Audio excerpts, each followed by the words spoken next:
다이아몬드를 평가하는 기준을 시, 그러니까 포시라고 볼 수가 있어요. 네 가지 시자로 시작된 그런 단어인데, 먼저는 클리어티 해가지고 투명도입니다. 얼마나 불순물이 적은가, 또 표면이 얼마나 매끄러운가에 따라서 값이 비싸고, 또 그 다음에는 컬러입니다. 컬러는 색상이죠. 푸른 빛을 띠는 블루 컬러일수록 무색 투명한 컬러보다 그 다이아몬드보다 훨씬 더 값이 비싸다는 겁니다. 그런가 하면 커트인데, 커트는 연마입니다. 얼마나 커팅을 잘해서, 그러니까 얼마나 가치가 있고 또 얼마나 잘 다듬어지고 또 가공을 잘했는가, 여기에 따라서 가격이 크게 차이가 나는 걸 보게 됩니다. 그런가 하면 캐럿이라고 해서 무게를 말합니다. 무게에 따라서 이 가치가 결정이 된다, 이렇게 볼 수가 있는데, 여러분, 그러니까 기준은 네 가지 기준입니다. 절대적 기준이 있죠. 이 네 가지 기준에 따라서 다이아몬드의 가치가 결정이 되는 것입니다. 그래서 여러분, 똑같은 1캐럿짜리 무게를 할지라도 어떤 것은 몇십만 원, 어떤 것은 몇천만 원, 그러니까 몇십 배, 몇백 배가 되는 아주 가치가 있는 것을 볼 수가 있는데, 사람도 똑같습니다. 전문가적인 하나님의 눈으로 바라다 볼 때, 물론 여러분, 예수 믿고 구원받아서 하나님 교회 나와 있는 모든 성도들은 다이아몬드처럼 귀한 존재이지만, 근데 가치적인 측면에서 바라보게 될 때 몇십만 원짜리 다이아몬드가 있는가 하면 몇천만 원짜리, 그러니까 하나님 앞에서 볼 때 가치 기준이 이렇게 다르다는 겁니다. 그 오늘 본문의 말씀 보게 되면 하나님께서 어떤 가치 기준을 가지고 우리를 바라다보는가를 정확히 말씀해 주고 있는데, 오늘 이 말씀을 통해서 우리가 하나님 앞에서 정말 가치가 있는, 그래서 언제나 귀중히 여김받는 복된 성도 여러분 다 될 수 있기를 주의 이름으로 축원합니다. 근데 여러분, 여기 보니까 가치 기준 가운데 첫 번째 이제 말하는 게 바로 뭐냐면 신뢰도라고 하는 겁니다. 신뢰도가 얼마나 높으냐. 그 신뢰도가 높을 때에 하나님 앞에 존중이 여김받게 되는 그런 역사가 나타나게 되는데, 자, 그래서 5절에 그렇게 말씀해 주고 있습니다. 너는 마음을 다하여 여호와를 신뢰하라.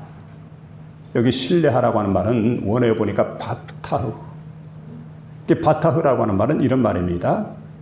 내 모든 것을 맡기다. 그러니까 여러분, 맡길 수 있는 대상이 있죠. 그분에게 모든 것을 맡기는 걸 가르쳐서 바타흐 이렇게 말하게 되는데, 마치 여러분, 중환자가 있습니다. 의사에게 자신의 몸을 맡기게 됩니다. 그런가 하면 신부가 결혼하게 될 때 신랑에게 자기 앞날을 맡기게 됩니다. 비행기를 타게 될 때 탑승자가 비행기에 자신의 몸을 갖다 그대로 맡기게 됩니다. 이렇게 맡기듯이 내가 하나님께 모든 걸 내어 맡기고 그 안에서 안주하는 것을 가리켜서 바타흐 이렇게 말하게 됩니다. 그래서 이걸 가리켜서 여호와를 의뢰한다. 그래서 너는 여호와를 의뢰하라 이렇게 지금 말씀해 주고 있는데, 우리가 하나님을 의뢰한다고 할 때는 절반 정도 의뢰해서는 안 되죠. 이렇게 태도가 있어요. 의뢰하는 태도는 어떻게 하냐면 마음을 다하여 여호와를 의뢰하고, 마음을 다한다고 하는 것은 절반 정도만 하나님께 맡기는 게 아니고 전적으로 하나님께 맡기는 겁니다. 1%라도 의심이 있다는 요동하면 안 됩니다. 자, 그래서 내 계획이 있습니다. 내 생각이 있습니다. 이걸 다 내려놓는 겁니다. 우리가 하나님의 지도를 받지 못하는 이유가 뭔 줄 압니까? 내 계획과 내 생각을 고집하기 때문에, 내 욕심대로 밀고 나가려고 하기 때문에 하나님의 지도를 받지 못하는 그런 때가 얼마나 많은지 모릅니다. 여러분 잘 아는 알렉산더 대왕이 있습니다. 그런데 이분은 전쟁터 나갈 때마다 의사를 데리고 나갔는데, 주치의라고 볼 수가 있죠. 항상 자신을 치료해주는 그런 의사인데 항상 곁에 두고 그러고 함께하고, 그러니까 여러분 굉장히 총애하는 그런 그 의사입니다. 근데 그 광경을 바라보고 있던 어떤 사람이 시기 질투하는 마음이 생겼습니다. 아, 저 의사를 내가 제거하고 말아야 되겠구나 생각을 하고 여러 가지 궁리하다가 알렉산더 대왕에게 편지를 보냈습니다. 폐하, 당신이 총애한 그 의사가 몇 날, 몇 월, 며칠 날, 그러니까 당신을 살해할 계획을 가지고 있는데 분명히 마시는 컵에다가 독약을 넣을 거라고. 근데 이런 편지를 딱 보내게 될 때 그를 의심하게 되고 그를 공개 처형할 것이다 생각을 했는데 의심도 하지 않은 거고 공개 처형도 하지 않아요. 그래서 드디어 그가 지목했던 날짜가 돌아왔습니다. 많은 사람들이 지켜보는 가운데 편지를 공개를 했어요. 오늘 내가 이 편지를 이렇게 받게 되었는데, 자, 난 그를 믿는다. 그러고는 모든 사람이 지켜보는 가운데 자신 앞에 있는 컵을 들었습니다. 컵을 번쩍 들고는 그 안에 있는 내용물을 갖다 보지 않고 그대로 들이마셨습니다. 무슨 얘기입니까? 난 그를 믿는다는 거예요. 그 의사는 틀림없이 좋은 사람이라고. 난 저를 전적으로 신뢰한다. 저는 나를 위하는 사람이라고. 여러분, 바로 이겁니다. 하나님을 우리가 전적으로 신뢰한다고 할 때 그 하나님을 믿는 믿음이 나의 힘이라는 거예요. 여러분, 그런 힘을 갖고 살아갈 수 있기를 부탁을 드립니다. 유다 왕, 그러니까 이스라엘이 남북 왕조 시대입니다. 나라가 이렇게 나눠지게 되었는데 남쪽 유다 나라의 네 번째 왕 여호사밧이 있습니다. 그때 주변에 있는 여러 나라들이 연합을 이루어가지고 모압, 암몬, 마온 이런 나라가 연합을 맺어가지고 유대 나라를 침공을 하게 됩니다. 여러분, 왕이었던 여호사밧은 두려울 수밖에요. 그래서 백성들 전체에게 금식을 선포를 했습니다. 그 자신도 하나님께 나가서 간절히 기도를 드렸습니다. 그랬더니 하나님께서 선지자 야하시엘을 통해서 응답을 주시게 됩니다. 그때 주셨던 하나님 말씀이 있습니다. 여호사밧을 향해서 두려워 말며 놀라지 말라. 그리고 주시는 말씀이 바로 그겁니다. 자, 전쟁은 너희에게 속한 것이 아니고 전쟁은 내게 속하였나니. 전쟁은 하나님 여호와께 속한 거예요. 너희에게 속한 것이 아니다. 그리고 자, 이 전쟁에서 너희가 싸울 것이 없나니 너희는 대열을 갖추고 그리고 너희와 함께하는 여호와가 구원하신 것을 보라. 그렇게 이제 역대하 20장 15절에 말씀해 주고 있습니다. 이때 이 말씀을 듣고 여호사밧이 용기를 내게 됩니다. 그리고 백성들에게 20장 20절에 이렇게 외치게 됩니다. 너희 유다와 예루살렘 주민들아, 내 말을 들을지어다. 너희는 여호와를 신뢰하라. 그리하면 그가 너희를 견고케 하시리라. 너희는 그의 선지자들을 신뢰하라. 그리하면 형통케 하리라. 여러분, 바로 그 말씀을 들려주고 있습니다. 견고해진다. 형통해진다. 그리고 전적으로 지금 이 시간 할 일이 뭐냐? 하나님 여호와를 믿는 거다. 그러니까 여러분, 그 마음속에는 하나님을 믿는 믿음이 있습니다. 하나님 말씀을 신뢰했습니다. 그리고 전쟁터에 나가게 될 때 군대를 정비하는 게 아니고 찬양대를 정비를 했습니다. 왜 그랬을까요? 하나님 여호와께서 전쟁 때 친히 나가실 것이기 때문에 그 하나님을 찬양하기 위해서 찬양대를 딱 조직을 해가지고 찬양대를 앞세우고 그러고 나가게 됩니다. 그랬더니 여호와 하나님께서 그 백성에게 큰 은혜를 베푸시게 되고 대적들을 무찌르기 시작을 합니다. 그러니까 여러분, 이 전쟁에서 하나님이 앞장서신 거지요. 하나님께서 전쟁터에 나가신 거예요. 그리고 대적들을 무찌르게 될 때 여러분, 이스라엘 백성들은 손 하나 까딱하지 않습니다. 칼 한 번 휘두르지 않습니다. 그런데 하나님 여호와께서 이스라엘 백성과 함께 하셨기 때문에 찬양대가 찬양을 딱 부르게 될 때 그때 하나님 여호와께 드디어 적진을 갖다 무너뜨리기 시작을 하게 되는데 여러분, 그들 가운데 이 대적들이 지금 하나님께서 복병을 도와갈 대적들을 무찌르게 될 때 자중질환을 그들이 일으키게 됩니다. 그러니까 서로 믿지 못하는 거예요. 그러니까 서로 치고 찌르고 죽이고, 그렇게 해서 나중에 이제 전쟁이 다 끝날 때쯤 내가 돼서 보니까 들망대에 그들이 이르게 될 때 그들 앞에 보이는 사람들은 다 시체밖에 없어요. 온 연합군 무리가 다 시체가 되어버렸습니다. 그리고 유다 백성들은 아무도 상하지 않는 놀라운 그 승리의 역사가 일어나게 될 때 보니까 얼마나 많은 전리품이 있었던지 사흘 동안 그 전리품을 취하게 됐다고 하는, 그리고 그 전쟁에서 대승을 거두게 되는, 그게 바로 뭐냐면 여호와 하나님을 신뢰한 결과였다. 성경은 이걸 우리에게 말씀해 주고 있습니다. 여러분, 그렇기 때문에 오늘 시간 우리가 해야 될 일이 뭐냐면 하나님을 믿는 게 중요해요. 하나님 말씀을 신뢰하는 게 중요해요. 천 어떤 일이 있다 할지라도 나는 하나님 믿는다. 그리고 하나님 나는 신뢰한다. 하나님은 인생이 아니시니 후회가 없고 인자가 아니시니 시건치 않으신 분입니다. 어찌 그 말씀하신 바를 행치 않으시며 하신 말씀을 실행치 아니하시랴. 민수기 23장 19절에 이렇게 말씀해 주고 있습니다. 여러분, 그 하나님을 전적으로 믿고 의지하고 나가게 될 때 우리의 모든 어려운 문제가 사라지게 되고 믿음으로 승리하는 그런 복된 역사가 나타난다는 사실을 믿으며 나가는 저와 여러분 모두가 될 수 있기를 주의 이름으로 부탁을 드립니다. 시편 118편 8절로 9절에 보니까 여호와께 피하는 것이 사람을 신뢰하는 것보다 나으며 여호와께 피하는 것이 고관을 신뢰하는 것보다 낫다. 그렇게 말씀해 주고 있습니다. 그런가 하면 이사야 2장 22절에 보니까 너희는 인생을 의지하지 말라. 인생을 의지하지 말라. 그의 호흡은 코에 있나니 새말같이가 어디에 있느뇨. 이게 우리 인간이라는 거예요. 사람은 정권을 막 의지하고, 그리고 많은 돈을 가진 그런 사람들을 의지하게 되고, 권세가 있는 사람만 의지하게 되고, 근데 여러분, 새말 가치가 되느냐? 그의 호흡이 코에 있다. 코에 있는 호흡이 떠나게 되면 아무것도 아니란 사실. 그리고 모든 것들은 다 지나갑니다. 우리가 여러분 사람을 신뢰하다 보면 실망할 때가 있어요.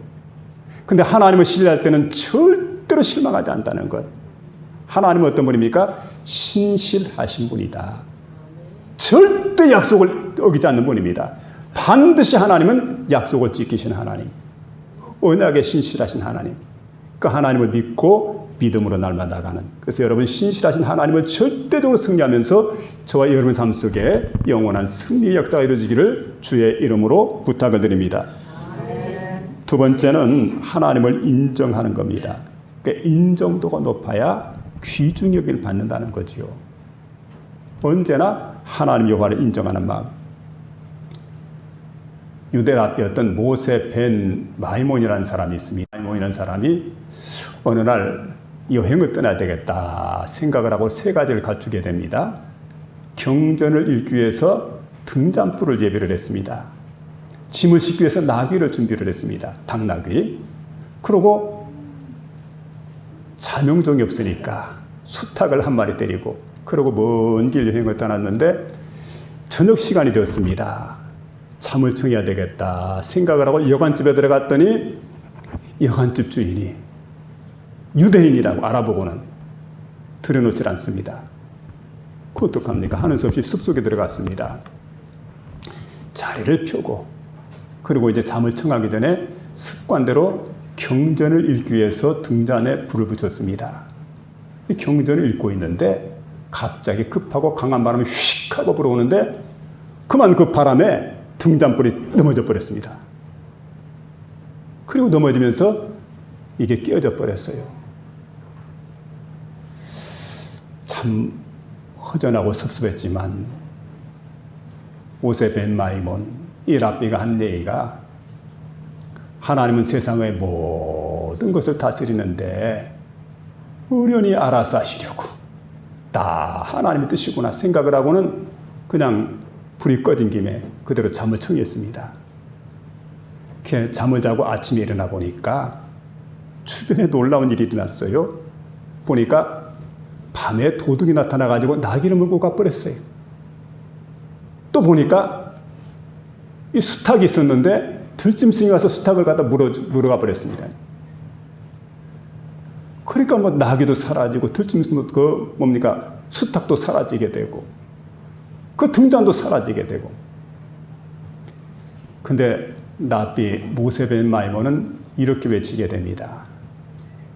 모든 것 하나님이 알아서 하시는데 어련히 알아서 하시려고. 그리고는 중얼거리면서 지나갑니다. 그 마을을 향해서 이렇게 내려가는데 마을에 들어가면서 깜짝 놀라게 돼요. 마을에 들어가 보니까 이 마을이 아수라장이 되어버렸어요. 웬일인가 하고 보니까 밤새 적군이 침입해가지고 동네를 다 쓸어버렸습니다. 완전 초토화되어 버렸어요. 그때 그는 안돼 한숨을 쉬게 되지요. 아하, 내가 만일에 여호와 집에 들어갔더라면 나도 똑같이 편을 당했겠구나. 또 가만히 보니까 이 적군들이 어디로 지나가면 자신이 잠들어 있던 그 숲을 향해서 지나갔더라요. 바로 그 길이에요. 그래서 만일에 등잔불이 바람에 넘어지지 않았더라면 내 위치가 틀림없이 발각됐을 거라고. 또 생각해 보니까 들짐승이 나타나가지고 수탉을 물어가지 않고 도적이 나타나가지고 만일에 나귀를 훔쳐가지 않았다고 한다면 그 짐승들 때문에 그 울음소리 때문에 나는 꼼짝없이 죽고 말았겠구나 생각을 하면서 그는 이렇게 중얼거리게 됩니다. 모든 것을 세상의 모든 것을 하나님이 다스리는데 어련히 알아서 하시려고. 그러니까 여러분 범사의 여호와를 그는 인정했습니다. 그러면서 감사했다는 거지요. 오늘 6절에 말씀하지 않습니까? 너는 범사의 여호와를 인정하라. 그리하면 내 길을 지도하시리라. 여러분 여호와 하나님을 인정하며 나가는 저와 여러분 다 되시기를 부탁드립니다. 여기 이제 여호와를 인정하라고 하는 말을 공동 번역에서는 여호와께 여쭈라. 여호와께 여쭈는다는 게 뭘까요? 다 물어보는 거예요. 큰 일, 작은 일, 인간의 대소사 모든 일을 하나님께 물어보는 겁니다. 그러면 이제 하나님께서 응답해 주시겠지요. 그리고 하나님 앞에서 그렇게 살아가는 겁니다. 그래서 인생을 복되게 사는 비결이 뭐냐면 하나님께 묻고 사는 거예요. 그리고 하나님께서 인도해 주는 길을 걷게 될 때 그 사람이 복된 인생을 살아갈 수가 있습니다. 똑같은 왕정시대 사람인데 한 사람은 1대 왕이었던 사울입니다. 또 한 사람은 2대 왕이었던 다윗입니다. 여러분 사울과 다윗의 차이점이 뭔 줄 압니까? 다윗은 하나님께 철저히 묻는 사람입니다. 사울은 하나님께 묻지 않고 자기 생각대로 살았던 사람입니다. 그런데 그들의 삶의 차이는 천양지차였던 걸 보게 됩니다. 여러분 보세요. 다윗이 블레셋 나라와 전쟁을 치르게 됩니다. 대단히 어려운 전쟁입니다. 철제 무기로 부장해 있고 용맹스럽고 블레셋 사람들이 그리고 굉장히 전투력이 강한 그런 민족이었는데 그들과 다윗이 다스리는 이스라엘 사이에 전투가 좀 딱 벌어지게 될 때 그때 다윗이 하나님께 기도하는 거예요.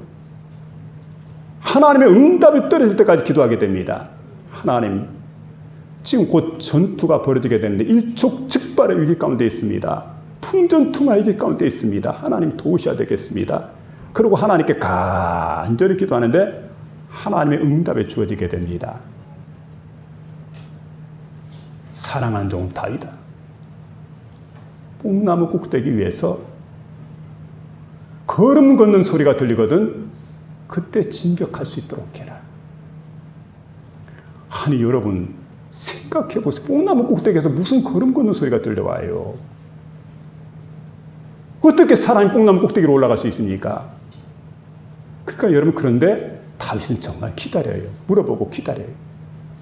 근데 뽕나무 꼭대기에서 사람들의 걸음 걷는 소리가 딱 들려옵니다. 누구의 걸음 소리일까요? 하나님께서 하늘 군대를 보내신 겁니다. 천사들의 걸음 걷는 소리겠지요. 그래서 여러분 그렇게 전쟁에 나가서 싸우게 될 때 대승을 거두게 됩니다. 그래서 다윗에게는 중요한 이야기가 있어요. 다윗이 어디를 가든지 여호와께서 이기게 하시니라. 전쟁에 나가서 한 번도 실패한 적이 없어요. 언제나 전쟁에 나서 승리를 거두게 되면 원인이 어디에 있습니까? 여호와 하나님만 신뢰하는 거예요.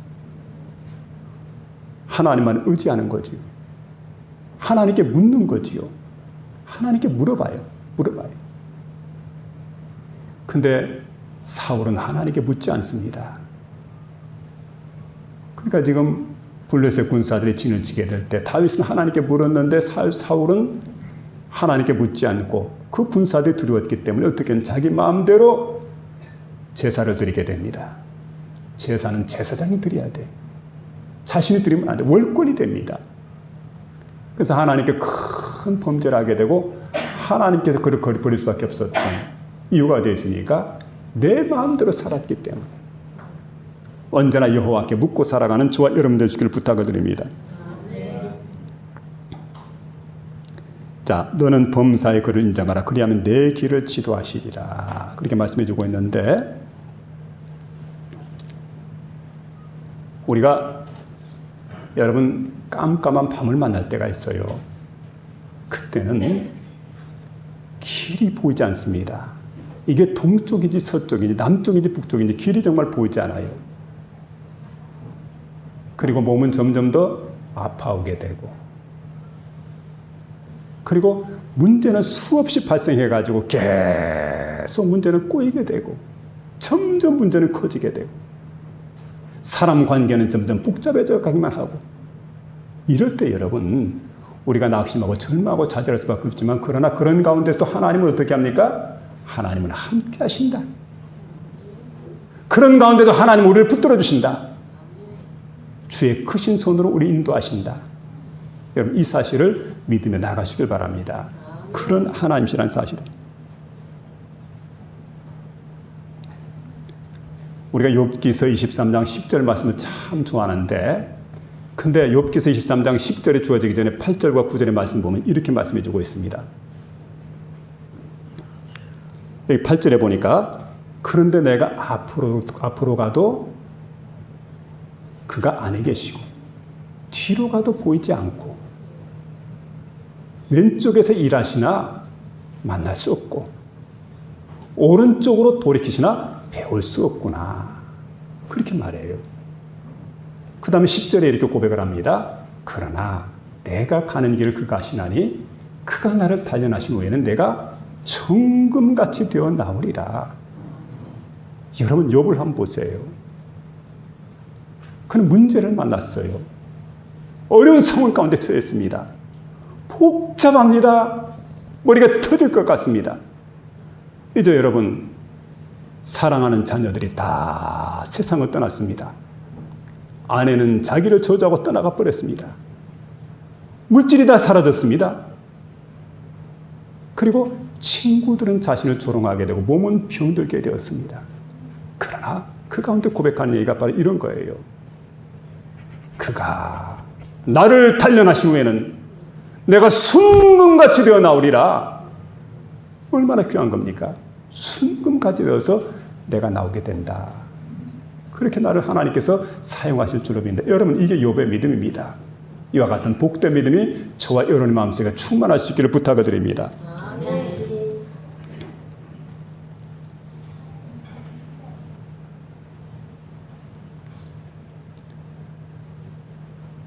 로젠버그라고 하는 던킨 도너츠의 창업주가 있습니다. 그분은 이렇게 말합니다. 나는 가난과 교육 부재의 환경 속에서 자라났다. 대단히 어려웠어요. 자, 그런데 내 짐을 하나님께서 맡아주셨다. 그런 거로 복된 삶을 살 수가 있었다는 거죠. 그러면서 하는 얘기가 있습니다. 인생을 어떻게 살아야 성공하느냐? 지식만 의지해서는 절대 성공할 수 없다는 거지요. 어떻게 살아갈 때 인생을 성공할 수 있을까? 하나님에 대한 바른 태도라고 말하고 있습니다. 하나님에 대한 바른 태도. 오늘 여러분 하나님과의 어떤 관계가 이루어지고 있습니까? 나는 범사에 하나님을 인정합니다. 하나님이 살아계신다. 하나님이 역사하신다. 하나님이 도우신다. 하나님이 함께 하신다. 하나님이 은혜를 베풀어 주셔야 된다. 인정하는 거예요. 그분 인정. 그리고 내 생을 갖다가 그분에게 맡기는 겁니다. 그럴 때 여러분, 우리의 생이 정말 복된 생이 된다는 사실이죠. 태도가 중요하다는 것. 그래서 여기 주시는 말씀이 바로 뭐냐면 너의 길을 여호와께 맡기라. 그리하면 내 길을 지도하시리라. 반드시 우리의 길을 하나님께 지도하시고 복된 길로, 승리하는 길로 나가게 될 줄로 믿음에 살아갈 수 있기를 부탁을 드립니다. 아멘. 마지막 세 번째는 하나님을 공경하라. 공경하는 척도입니다. 공경을 잘해야 하나님께서 인정하시고 존중이 여김 받게 된다는 사실입니다. 이제 공경하라고 했는데 여러분 잘 아는 그 맨소레담이라고 하는 이 회사의 창업주가 하이드 씨인데 이분이 어떤 날 교회 나와서 은혜를 받았대요. 예배를 드리고 말씀을 듣고 그런데 말씀이 깨달아지게 되고 마음속에 은혜가 쏟아지게 되는데 그때 하나님께 11조를 다짐한 겁니다. 그리고서 그때부터 이제 11조를 드리게 되는데 부하 직원들이 딱 보고 있다가 이상하거든요. 그래 따지게 됩니다. 사장님, 지금 사장님 교회에 11조를 하시는데 경제 원리에 어긋납니다. 무슨 얘기냐? 그러니까 부하 직원들이 하는 얘기가 우리 회사가 지금 빚이 10만 달러인데 아니 사장님 빚부터 갚아야지. 빚이 그렇게 많은데 어떻게 빚 갚을 생각을 하지 않고 11조부터 드리려고 하느냐고. 그랬더니 사장 하이드 씨가 이렇게 얘기를 하게 됩니다. 빚 갚는 것 중요하지만 경제 원칙도 중요하지만 나는 그보다 더 급한 일이 있다. 그건 뭐냐면 내가 지금 도적질한 사람이야. 그럼 도적질한 것부터 갚아야지. 무슨 소리냐고. 그 부하들이 묻죠. 아니 도대체 사장님같이 신실한 분이 무슨 도둑질했다는 얘기입니까? 아니야. 난 하나님의 것을 떼먹었다. 하나님의 11조를 떼먹었는데 내가 이제부터라도 정신 바짝 차리고 하나님 것부터 갚기를 원한다. 여러분 하나님과 관계가 바로 돼야 돼요. 경제 개념이 이렇습니다. 여러분 오늘 말씀을 들을 때에 제가 하는 얘기가 아니고 성령께서 여러분의 마음속에 들려주는 음성을 조용히 귀담아 들어보시기 바랍니다. 하나님께 드릴 게 있어요. 하나님과의 관계입니다. 이 관계가 바로 돼야 돼요. 인생 살아갈 때 내가 앞서면 안 됩니다. 항상 하나님을 앞세워야 돼요. 그분이 내 인생의 주인입니다. 그분이 내 모든 것을 주관하신 분입니다. 그렇기 때문에 하나님께서 원하시는 대로, 하나님께서 기뻐하신 대로, 하나님 말씀대로 내가 지금 이 순간부터라도 준행하며 살아가겠습니다. 여러분 무슨 얘기냐면 복이라고 하는 게 있습니다.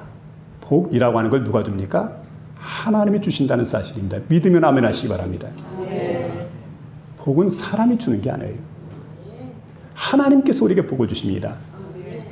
그래서 우리가 하나님 앞에 바로 살게 될 때 복 받는 것은 복 주세요 하면 절대 복이 안 옵니다. 복 받을 행동을 해야 복이 옵니다. 내가 하나님 말씀대로 살아가게 되면 그래서 보세요. 먼저는 하나님을 잘 섬기는 게 복 받는 비결입니다. 교회 봉사하는 게 복 받는 비결입니다. 부모님 잘 섬기는 거 복 받는 비결입니다. 이웃을 잘 섬기는 것 복 받는 비결입니다. 그럼 어떻게 합니까? 우리가 여러분 이 복 받는 비결, 이 복이라고 하는 것은 밭에 씨앗을 뿌린 것과 똑같아요. 밭을 조성할 때는 먼저 여러분 쟁기를 가지고 갈아엎습니다. 쟁기를 가지고 갈아엎는다는 것은 회개의 보석으로 갈아엎는 거예요. 우리가 회개를 해야 돼 하나님께. 그리고 난 다음에 땅이 이렇게 부드러우지 않습니까? 잘 땅을 고르게 되고 그 다음에 거기다 거름을 내게 됩니다. 기도의 거름을 주는 거지요. 그리고 난 다음에 씨앗을 뿌리게 됩니다. 아까 말씀드렸지 않습니까? 복 받는 씨앗을 이렇게 잘 뿌리는 거예요. 하나님 잘 섬기고 교회 봉사하고 부모님 잘 섬기고 이웃 잘 섬기고 그리고 난 다음에 여러분 눈물 뿌려서 물을 좀 줘야 돼요. 흡족하게 물을 주게 되면은 나중에 여러분 곡식이 잘 자라게 돼요. 30배, 60배, 100배 결실을 맺게 되는 그런 놀라운 역사가 주어진다는 사실이에요. 우리가 이 사실을 깊이 깨닫고 아하, 이게 농사의 원리로구나. 하늘 투수꾼의 원리로구나 생각을 하고 그런 바른 신앙의 길을 걸어가는 저와 여러분 되시기를 부탁을 드립니다. 하나님은 우리가 중요시 여기는 걸 지금 테스트하고 있습니다. 그래서 오늘 9절에 보니까 내 재물과 내 소산물에 처음 익은 열매로 여호와를 공경하라. 여호와를 공경하라. 하나님 여호와를 공경하는 것은 하나님 여호와를 높여드리는 겁니다. 우리는 말만 가지고 하나님 높여드리는 게 아닙니다. 하나님께 귀하게 여기는 것 들여서 하나님을 공경해봐라. 여러분, 아브라함에게는 하나님께서 말씀하지요. 아브라함에게 가장 귀한 게 뭐냐면 독자 이삭. 100세에 나왔어요. 얼마나 가치 있고 얼마나 귀한지. 막 그렇게 훌륭하고 그렇게 어떻게 보면 위대해 보이는 그런 대학 교수 막 이런 분들도 또 국회의원 이런 분들도요. 손주들 앞에 가면 말입니다. 말. 이리야. 귀를 잡고 막 땡기는 거예요. 오른쪽으로. 이게 손주들이 하는 거거든요. 할아버지는 막 말이 되는 거예요. 그 어린 손주 앞에 막 할아버지가 재롱을 부립니다. 손주가 재롱 부리니 요즘 그런 세상 아닙니까? 이게 아브라함 모습 아닐까요? 독자 이삭 앞에. 그런 독자인데 하나님께서 청천벽력 같은 말씀을 하시는데 독자 이삭을 너 사랑하는 독자 이삭을 모리아산의 제물로 바쳐라. 하나님 명령대로 그대로 준행했어요. 그랬더니 하나님께서 말씀하시게 되지요. 내가 내 사랑하는 독자 이삭이라도 내게 제물로 바쳤는데 이제야 내가 나를 공경하는 줄 알았노라. 창세기 22장 12절에 그렇게 말씀하잖아요. 그리고 그에게 복을 내려주십니다. 그가 불면 어떻게 보면 믿음의 조상이 됩니다. 위대한 사람이 되는 거예요. 여러분 그런가 하면 우리 성경을 읽다 보면은 바로 이제 이런 이야기가 있습니다. 안디옥 교회라고 하는 교회가 있습니다. 안디옥 교회라고 하는 것은 선교 잘하는 교회입니다. 이 교회가 참 평안하고 든든히 잘 서가게 되고 그리고 이 교회는 지도자가 위대한 교회입니다. 어떤 분들이 있었냐면은 바나바가 있었습니다. 또 한 사람은 바울입니다. 어느 날 성령께서 그들에게 명하게 됩니다. 바울과 바나바를 선교사로 파송해라. 근데 안디옥 교회는 생각도 안 해요. 파송을 할 때 바로 파송해 버립니다. 예, 하나님. 그리고 명령을 그대로 준행하는 거예요. 그래서 바울과 바나바가 온 세상을 누비면서 하나님 복음을 전하지 않습니까?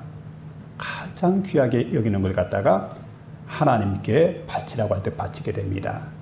그걸 뭐라고 합니까? 공경한다. 공경한다. 가장 소중한 것. 하나님께서 원하신다면 기꺼이 드리는 거죠. 그래서 이 교회가 선교의 전초적 기지가 되게 되고 지금 그 어떤 지상에 있는 교회보다 가장 아름다운 교회로 선교하는 교회로 그럴 때 우리가 제일 먼저 떠오르는 교회가 바로 안디옥 교회입니다.